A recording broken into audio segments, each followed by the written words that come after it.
Trapped in a deadly blizzard, Sarah carries her feverish daughter through the snow, fleeing a husband who wants them erased. Her only hope? A cabin guarded by a recluse with a scarred soul and a beast of a dog. Ethan, a former SEAL haunted by war, just wanted to be left alone, until fate knocked on his door. When a ruthless past closes in, a mother's love and a soldier's oath collide in a heart-pounding battle for survival. Witness a journey from fear to family, proving that even in the coldest winter, God provides a sanctuary. If this story touches your heart, please subscribe and share to spread the hope. The Montana sky had collapsed into a suffocating shroud of white, the wind howling like a banshee across the Bitterroot Range, erasing the horizon and turning the world into a freezing, indifferent purgatory of ice and silence. Sarah could no longer feel her toes, a numbness that was slowly creeping up her calves like a rising tide of ice water. But stopping was not an option, not when the phantom of Marcus felt colder and more lethal than the blizzard itself. Her 2008 sedan, a rusted relic of a life she was frantically trying to outrun, lay dead in a snowbank a mile down the logging road, its engine silenced by the relentless sub-zero temperature. Now, Sarah was the only engine left, her lungs burning with every ragged inhalation of the razor-sharp air. She was 30 years old, possessing a beauty that had been hardened by years of walking on eggshells, her once bright hazel eyes now darting with the hyper-vigilance of hunted prey, her chestnut hair matted with snow and sweat under a thin woolen cap. But it was the burden on her back that drove her forward. Lily, her 12-year-old daughter, was a dead weight against her spine, her limbs dangling loosely, heat radiating from her feverish body through their layers of coats, a terrifying contrast to the freezing world around them. Lily whimpered, a sound so faint it was almost swallowed by the screaming wind, and that tiny noise was the fuel that forced Sarah to lift one heavy boot after another. "Stay with me, baby," Sarah whispered, her voice cracking, though she knew Lily couldn't hear her over the storm. She had seen the flicker of a light, a single golden eye blinking through the swirling snow atop the ridge. A cabin. It was their only chance. If they stayed in the car, the hypothermia would take them before Marcus's men even found the tracks. If she stopped moving now, the snow would bury them. She clawed her way up the porch steps, the wood slick with ice, her heart hammering against her ribs like a trapped bird, terrified not just of the elements, but of what, or who, might be waiting behind that door. With the last dregs of her strength, she pounded her fist against the rough-hewn timber, a desperate, rhythmic plea for salvation. The door did not open immediately. There was a heavy pause, a silence that felt judgmental and dangerous, before the lock clicked with the heavy thud of steel. As the door swung inward, warmth spilled out, but it was immediately blocked by a silhouette that blocked out the light. Ethan Vance stood in the threshold like a jagged piece of the mountain itself carved into human form. He was a towering figure, well over 6 feet, with a lean, corded musculature that spoke of a lifetime of violence and rigid discipline, now hidden beneath a thick, charcoal-gray wool sweater and tactical cargo pants that had seen better days. His face was a map of harsh terrain. A jagged, pale scar ran from his left temple down to his jawline, disappearing into a coarse, unkempt beard the color of dark roasted coffee, flecked with premature gray that hinted at stress rather than age. His eyes were the most arresting feature, pale, icy blue irises that seemed devoid of warmth, holding the terrifying vacant stillness of a man who had stared into the abyss of war and found it staring back. He was a ghost haunting his own life, a former Navy SEAL who had traded the noise of battle for the silence of the wilderness, carrying the invisible, crushing weight of survivor's guilt that bent his shoulders more than any physical burden ever could. In his hand, held with a casual but lethal familiarity, was a Glock 19, the barrel leveled precisely at Sarah's chest. He didn't blink. He didn't ask who was there. He simply assessed the threat with the cold calculation of a machine. Flanking him was a beast that looked less like a pet and more like a shadow brought to life to guard the gates of the underworld. Bear was a massive German shepherd, 7 years old and in his prime, his coat a thick tapestry of sable and black designed to withstand the biting cold. One of his ears was slightly notched, a souvenir from a coyote skirmish or perhaps a remnant of a past life, but his amber eyes burned with a fierce, calculated intelligence that mirrored his master's. The dog did not bark. He emitted a low, tectonic rumble from deep within his chest, a vibrational warning that rattled in Sarah's very bones, his posture rigid, muscles coiled and ready to spring at the slightest provocation. To anyone else, Bear was a monster, but to Ethan, he was the only grounding tether to reality, the only living thing that understood the language of hypervigilance. Sarah froze, the scream dying in her throat as she stared down the barrel of the gun and the bared fangs of the dog. For a heartbeat, the warmth of the cabin seemed a cruel trick, a trap more dangerous than the storm. She saw no pity in the man's eyes, only a weary readiness to violence. "Please," she croaked, the word tearing her throat, realizing how pathetic she must look. A woman, half-frozen, trembling, intruding on a hermit's fortress. But then Lily shifted on her back, letting out a sharp, delirious cry of pain that cut through the tension. Ethan's gaze flickered, the tactical assessment in his brain, target, threat, neutralize, stuttered. His eyes dropped from Sarah's terrified face to the bundle on her back.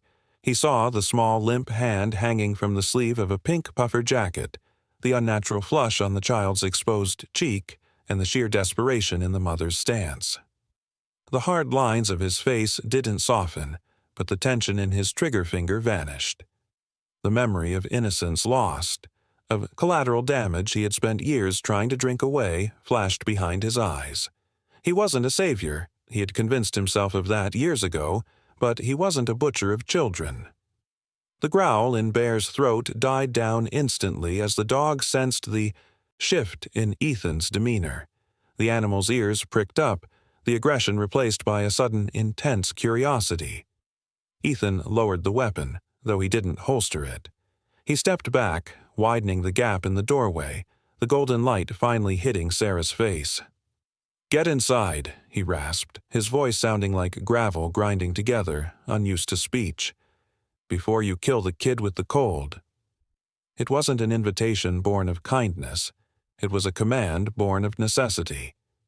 Sarah didn't hesitate, stumbling across the threshold into the heat, collapsing into the world of the wolf and the soldier, leaving the storm outside to howl in frustration at losing its prey.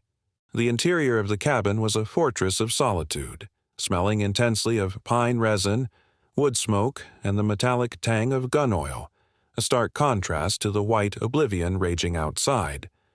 Ethan kicked the heavy door shut with a decisive thud, sealing them inside a space that felt less like a home and more like a bunker carved from the bones of the mountain.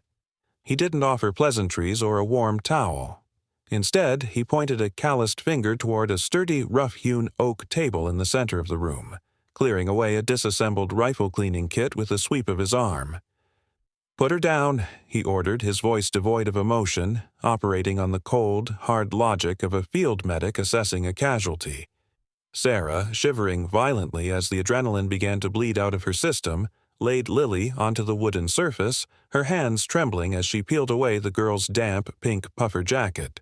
The heat in the room was overwhelming after the biting cold, causing Sarah's frozen skin to prickle and burn, but her eyes were glued to the stranger who was now methodically rolling up the sleeves of his charcoal sweater. As the fabric rose, it revealed forearms that were a tapestry of violence, thick, ropey veins traversing maps of faded burn marks and jagged white scars that spoke of shrapnel and close-quarters combat, a living history of wars fought in shadows. Ethan moved with a terrifying efficiency, retrieving a battered green military medical box from beneath a cot in the corner. He didn't look at Sarah.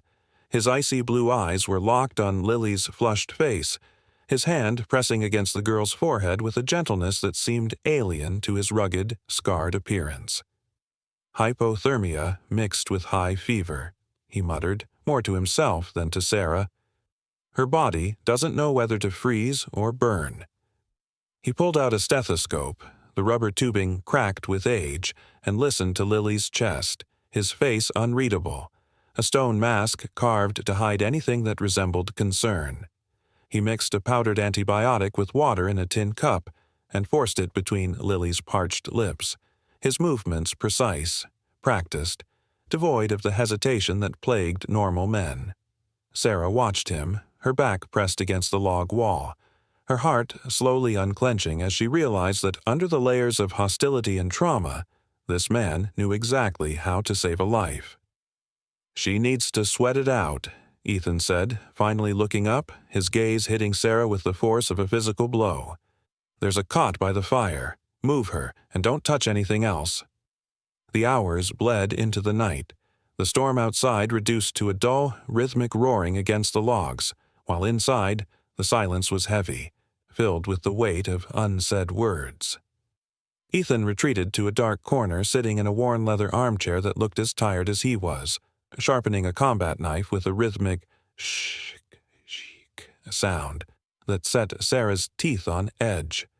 She sat on the floor beside the cot where Lily slept fitfully, her hand clutching her daughter's, but her eyes kept drifting to the man in the shadows and the beast at his feet.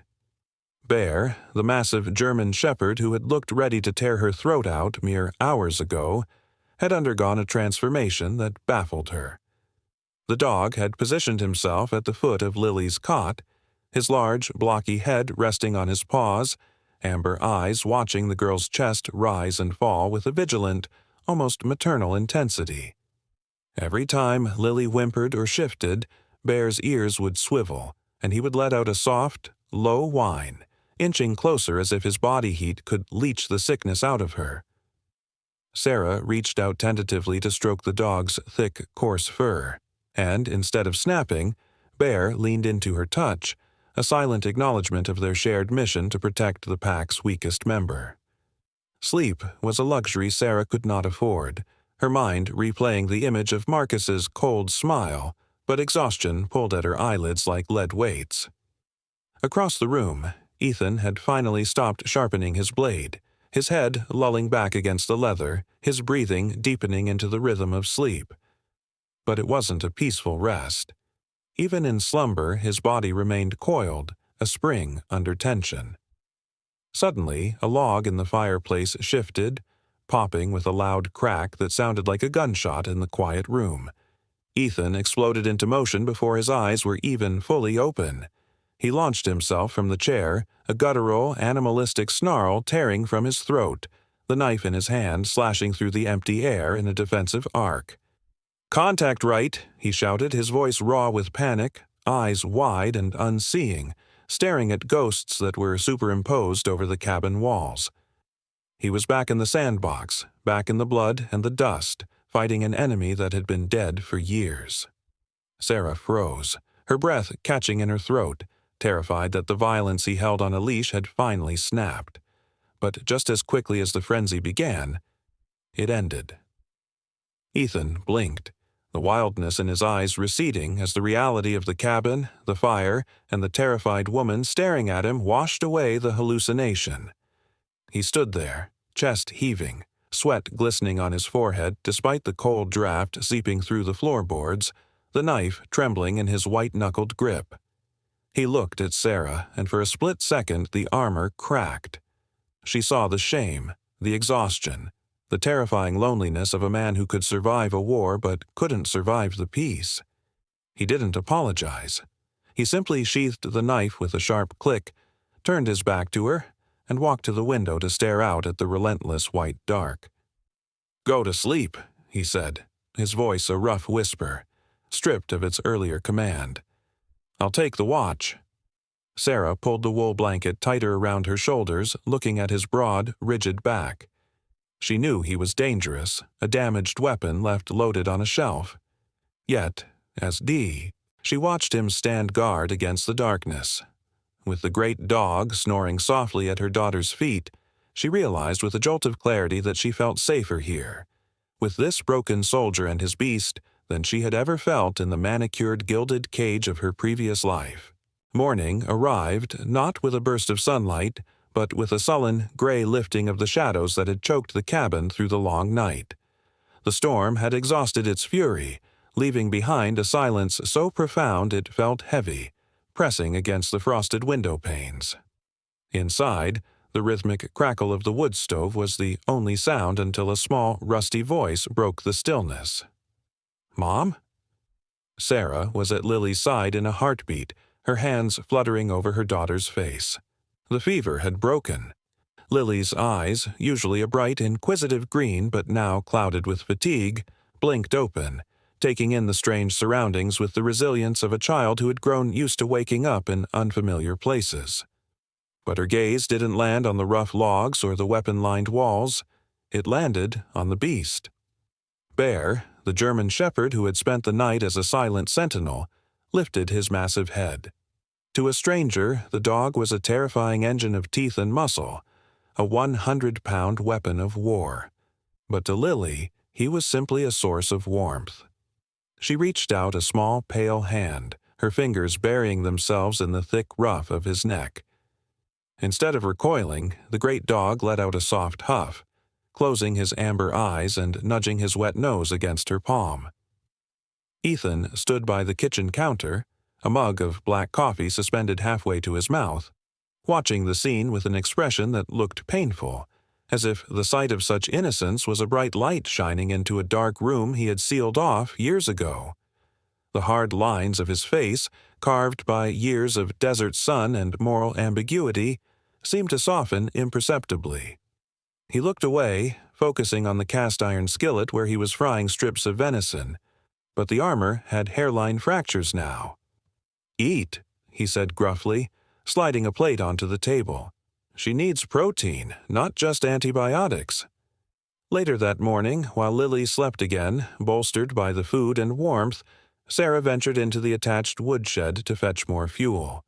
The air in there was freezing, smelling of sawdust and damp earth. As she reached for a log, her foot struck something metallic beneath a tarp. Curiosity, sharpened by desperation, made her pull the canvas back. It wasn't just junk. It was a dusty but clearly maintained military-grade radio transmitter, a Harris model she recognized from movies, sitting alongside a solar charging rig. This wasn't the gear of a casual hermit. It was the lifeline of a man who was waiting for a war, or perhaps running from one. The realization hit her with the force of a physical blow. Ethan wasn't just a recluse, he was a ghost, a man with capabilities that far exceeded chopping wood and hunting deer. She stood there, her breath pluming in the cold air, the weight of her own secret pressing against her ribs.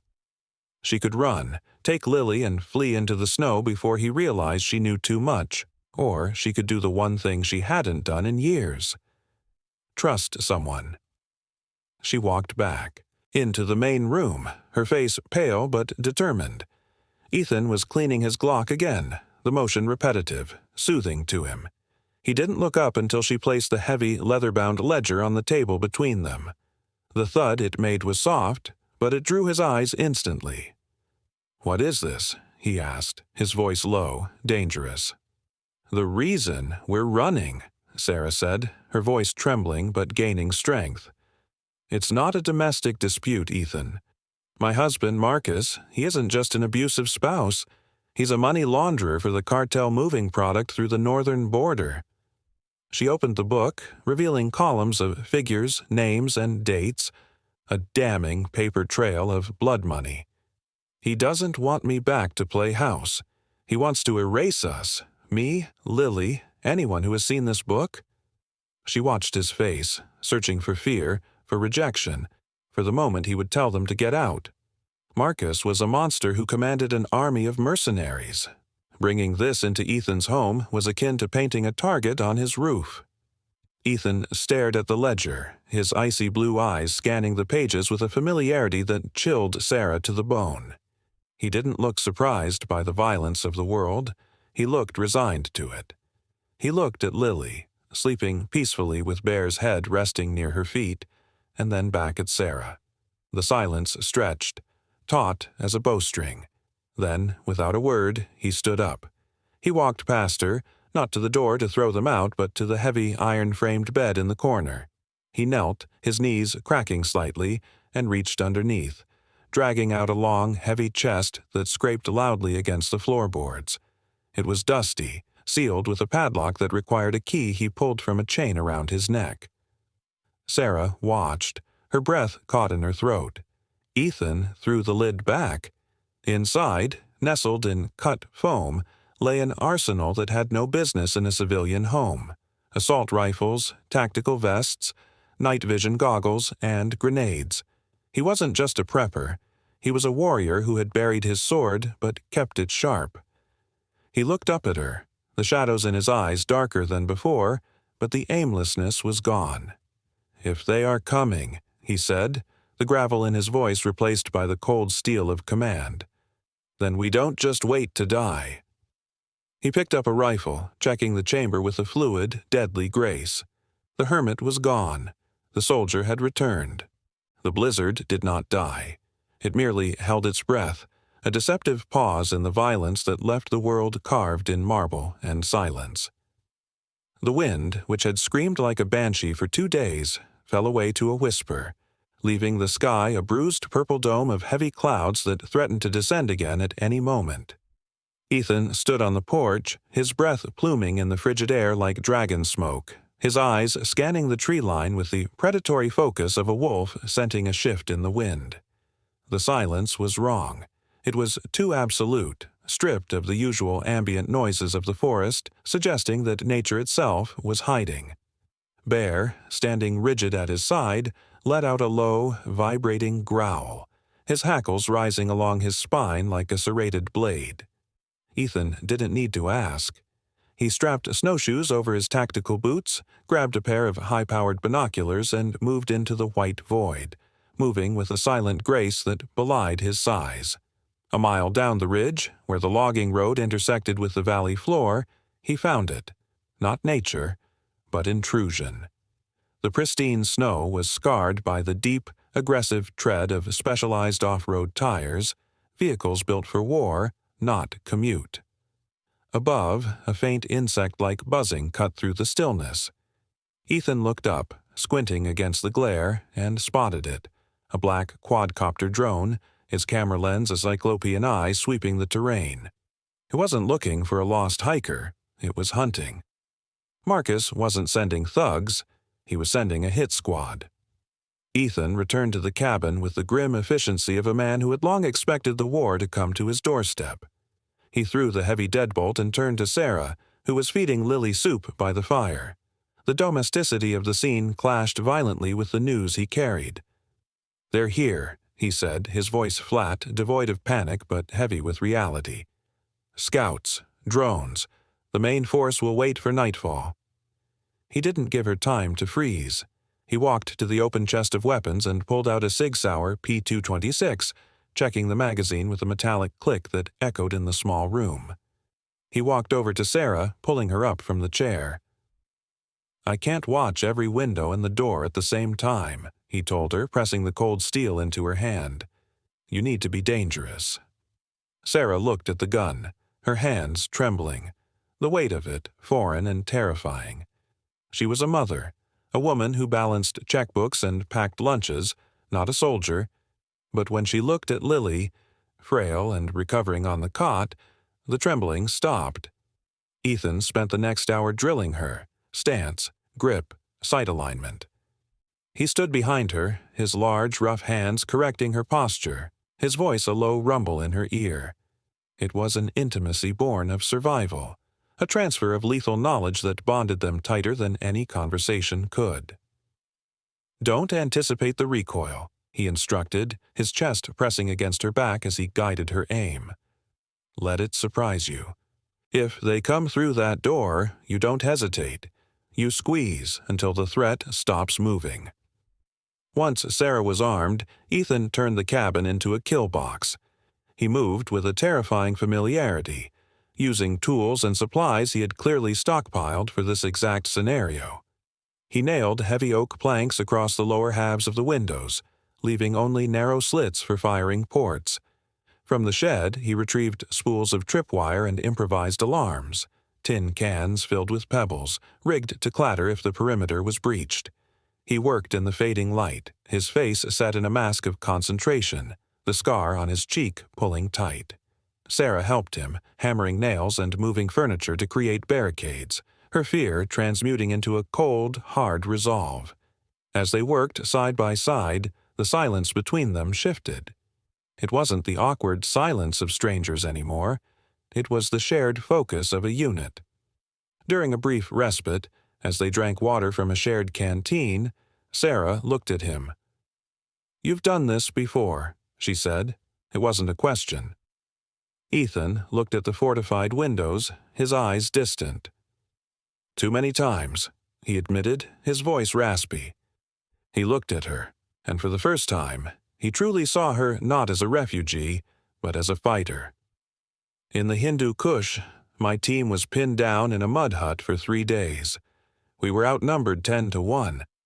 He paused, his jaw tightening. "I was the only one who walked out.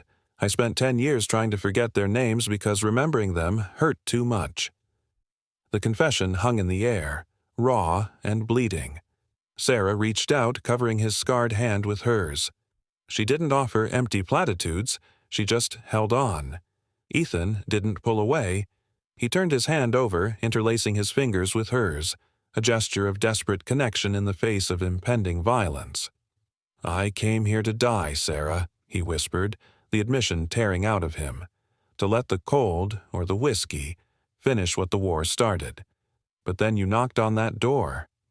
He looked over at Lily, who was watching them with wide, trusting eyes, and then down at Bear, who was pacing the floor with restless energy. "I couldn't save my brothers," Ethan said, his voice gaining the strength of iron hardening in fire, "but I'll be damned if I let them take you." He released her hand and picked up his assault rifle, checking the optics. Tonight the ghosts don't get to win. The sun began to dip below the horizon, casting long blood-red shadows across the snow. Inside the cabin, the fear was gone, replaced by a deadly calm. They were no longer a mother and a hermit. They were a pack, cornered but ferocious, waiting for the wolves to come so they could show them what teeth really looked like. Night fell like a guillotine, severing the gray twilight and plunging the mountain into an abyss of ink and ice. Inside the cabin, the only light came from the dying embers of the wood stove, casting long skeletal shadows that danced across the walls. Ethan sat in the darkness, a statue carved from granite, his breathing so shallow it was imperceptible. He was no longer Ethan Vance, the recluse. He was a void in the dark, a weapon primed and waiting. Bear lay by the door, his nose pressed to the crack at the bottom, inhaling the secrets of the wind. Suddenly, the dog's head snapped up, ears swiveling forward like radar dishes, and a low, guttural vibration rumbled through the floorboards. Not a bark, but a warning from the primal depths of his throat. They were here. Ethan didn't speak. He moved. In one fluid motion he extinguished the last glow of the stove with a bucket of sand kept for this purpose, plunging the room into absolute, suffocating blackness. He moved to Sarah, who was huddled on the floor with Lily, gripping her arm with a pressure that conveyed urgency without panic. He guided them blindly but surely to the center of the kitchen floor, where he pried up a section of floorboards that were cleverly disguised as fixed planks. Beneath lay a root cellar, a dark, earthen womb barely large enough for two. "Not a sound," Ethan whispered, his voice a ghost of a sound against her ear. "No matter what you hear, do not come out until I open this door." He pressed a small, heavy tactical flashlight into her hand, but didn't let her turn it on. As the floorboards settled back into place, sealing them in the earth, Sarah felt the terrifying weight of total isolation, leaving her alone with the sound of her daughter's ragged breathing and the muffled thud of heavy boots on the snow outside. Ethan strapped the night vision goggles onto his helmet, and the world transformed. The pitch-black cabin exploded into a crisp, monochromatic phosphor-green landscape, revealing the dust motes floating in the air and the heat signatures fading from the stove. He checked his suppressed carbine, the weight of it familiar and grounding. He wasn't going to wait for them to breach. A siege was a losing game when outnumbered. He signaled Bear with a sharp hand gesture, and the dog, understanding the silent language of the hunt, moved to the back door. They slipped out into the freezing night, not as prey fleeing a predator, but as monsters returning to their natural element. The forest was a graveyard of white, silent, and deadly. Ethan scanned the perimeter. Through the green haze of his optics, he saw them. 6 heat signatures moving in a tactical wedge formation up the ridge. They were pros, not street thugs. Clad in expensive white winter camouflage, over whites that made them nearly invisible to the naked eye, they moved with disciplined spacing. The point man was a giant, easily 6'4", carrying a belt-fed light machine gun, his face obscured by a balaclava and tactical goggles, moving with the heavy, inevitable momentum of a tank. Behind him, the others scanned the trees with thermal scopes, their movements jerky and precise. They were confident, expecting a scared woman and a civilian in a wooden box. They had no idea they were walking into a kill zone designed by a Tier 1 operator. Ethan melted into the tree line, becoming one with the bark and the shadows, while Bear circled wide, a ghost on 4 legs. The mercenaries reached the perimeter of the clearing. The point man raised a fist and the squad halted. One of them, a wiry man with a long-range rifle slung over his shoulder and a scanner in his hand, gestured toward the cabin. He had the sharp, predatory features of a ferret, his eyes constantly darting, likely the team's tracker. He whispered something into his comms and the squad split, 3 moving to flank the rear, 3 approaching the front porch. This was the mistake Ethan had been waiting for. He triggered the first distraction. A simple tripwire connected to a flashbang rigged in a hollow stump 30 yards to their left. The explosion shattered the silence. A brilliant, blinding flash followed by a concussive boom that rolled through the valley like thunder. The mercenaries spun toward the noise, their discipline momentarily cracking. In that second of confusion, Ethan struck. He didn't fire. He didn't want to give away his position yet. He dropped from a low branch behind the rear flank, his knife finding the gap in the ferret-faced tracker's armor. The man went down without a sound, dragged into the snowbank before his body even registered death. Ethan was moving again before the snow settled, a phantom drifting through the chaos. Contact left, shouted the giant point man, his voice distorted by the radio, spraying a burst of suppressing fire into the trees where the flashbang had detonated. The remaining mercenaries were shouting now, their formation collapsing as they realized the threat wasn't in the cabin. It was all around them. Bear launched his attack from the shadows on the right. The great dog hit the second flanker with the force of a battering ram, 100 pounds of muscle and fury slamming into the man's chest. The mercenary screamed as jaws clamped onto his forearm, crushing bone and Kevlar alike. Bear released and vanished back into the dark before the others could bring their weapons to bear, leaving chaos and terror in his wake. Ethan watched from a new vantage point, cold calculation running through his veins. He raised his rifle, lining up the crosshairs on the giant with the machine gun. The hunter had become the hunted, and the snowy woods were no longer their cover. They were their tomb. The wind picked up again, carrying the scent of cordite and fear, masking Ethan's movement as he racked the slide for the next phase of the nightmare he was orchestrating. The radio silence from the first wave was not the victory Marcus had anticipated. It was an insult. Standing by the armored SUV parked a half-mile down the logging road, Marcus King looked less like a cartel financier and more like a titan of industry, inconvenienced by a weather delay. He was a man of sharp, predatory elegance, wrapped in a bespoke charcoal wool coat that cost more than the cabin he was besieging, with a high-collared cashmere sweater underneath protecting his throat from the biting wind. His face was handsome in a cruel, symmetrical way, with slicked-back raven hair that refused to move even in the storm, and eyes the color of polished obsidian, dark, soulless, and completely devoid of empathy. He wasn't a soldier, he was a shark in human skin, a man who solved problems with money or murder, usually from a comfortable distance. But tonight, the distance had become the problem. "They're gone," he hissed to the remaining 3 mercenaries, his voice smooth and cold like oil on ice. 6 men, gone. This ends now." He pulled a custom gold-inlaid Desert Eagle from a shoulder holster, a weapon that was more about ego than practicality, and gestured toward the cabin. "Flush them out. Burn the outbuildings.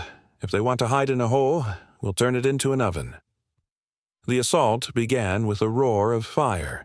One of the mercenaries launched a flare into the dry timber of the woodshed attached to the cabin. The old wood, seasoned by decades of dry mountain air, caught instantly, sending a plume of orange flame screaming into the night sky. Inside the tree line, Ethan cursed.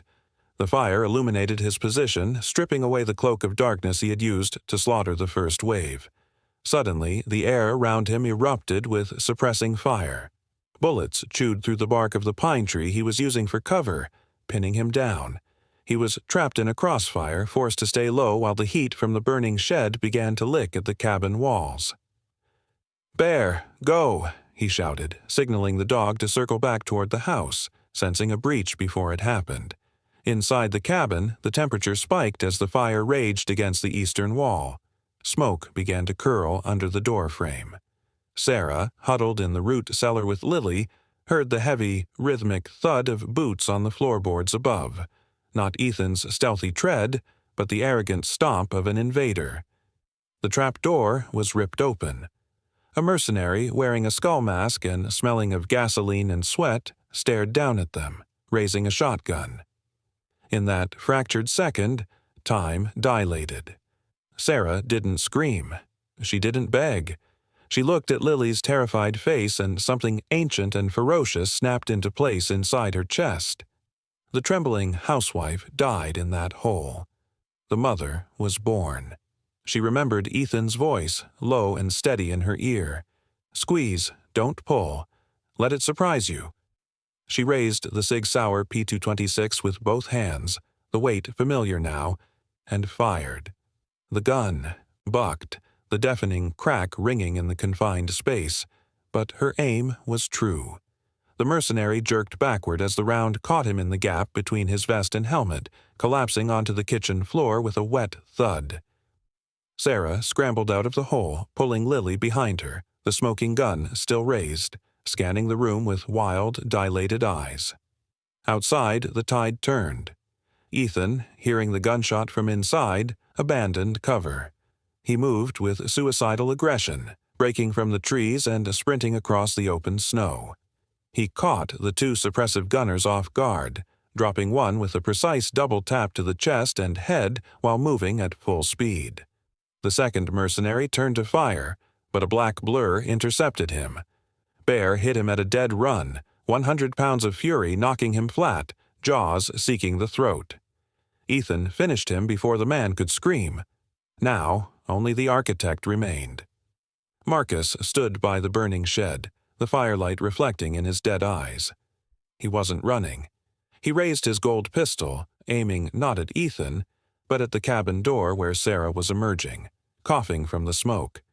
Ethan didn't fire. His magazine was dry. He dropped the rifle and tackled Marcus just as the gun went off, the bullet shattering a window pane. They hit the snow with bone-crushing force. Marcus was strong, fueled by rage and adrenaline, but he was a brawler, not a warrior. He threw a wild punch that cut Ethan's lip, but Ethan didn't even blink.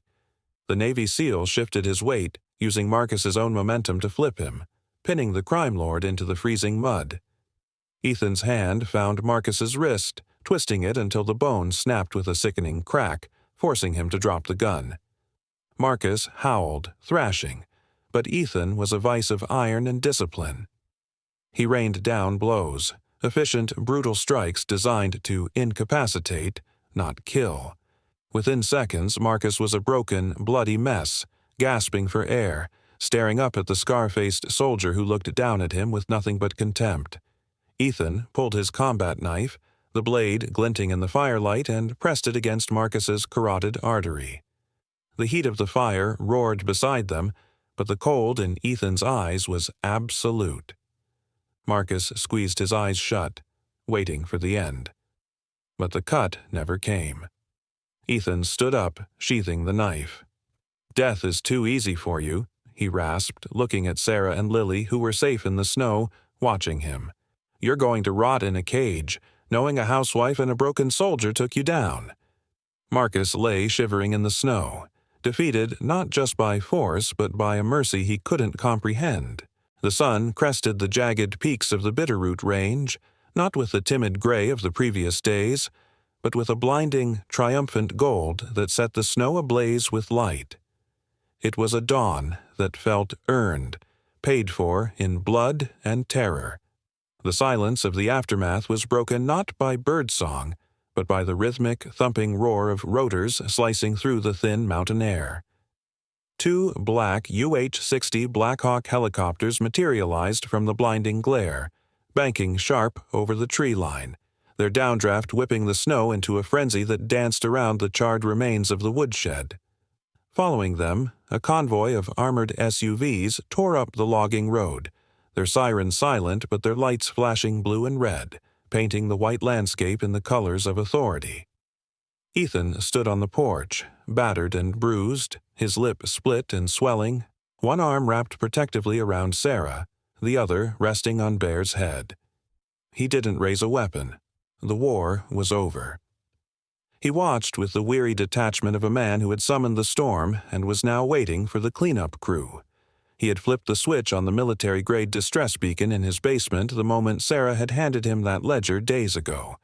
A dead man's switch he had vowed never to use, knowing it would bring the ghosts of his past back to his door. But for them, he had opened the gates. From the lead SUV stepped Special Agent Garrick Miller, a man who looked like he had been carved out of bureaucracy and stale coffee. He was in his 50s, with thinning gray hair plastered to his skull by the wind and a face that had forgotten how to smile, etched with the deep lines of a career spent chasing monsters like Marcus.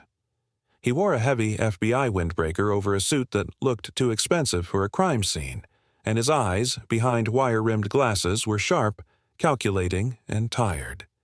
He didn't look like a savior. He looked like an auditor of human misery.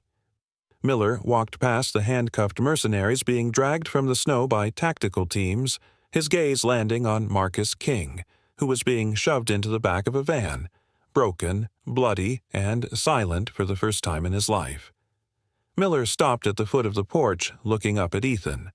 There was a flicker of recognition in the agent's eyes, a nod to a classified file he had likely read a decade ago about a SEAL who vanished into the mountains.